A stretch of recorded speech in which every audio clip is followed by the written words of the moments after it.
करायची, जाळी वापरायची आणि जाळीच्या वरती काय करायचं तर फिश नेट तुम्ही काय करू शकता, फिश नेट तुम्ही वर वापरू शकता. म्हणजे तुमची काय आहे कॉस्टिंग तुमची कमी होऊन जाते. म्हणून काय करायचं या पद्धतीने. पण जर तुमचा बजेट असेल तर काय करायचं 8 फूट पूर्ण जाळी वापरायची. म्हणजे कंपाऊंड तुमचं चांगल्या कंडिशन मध्ये राहतं, दिसायला सुंदर दिसतं आणि व्यवस्थित चांगल्या कंडिशन मध्ये राहतं. ठीक आहे. आता हे सगळं झालं.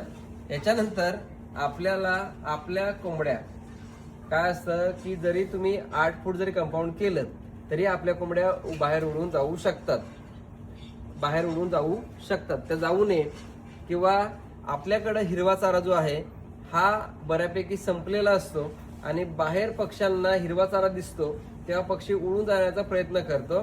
तर अशा वेळेस ते होऊ नये म्हणून काय करायचं, जमिनीपासून जिथपर्यंत आपलं कंपाऊंड असेल तोपर्यंत ग्रीन नेट मारायचं.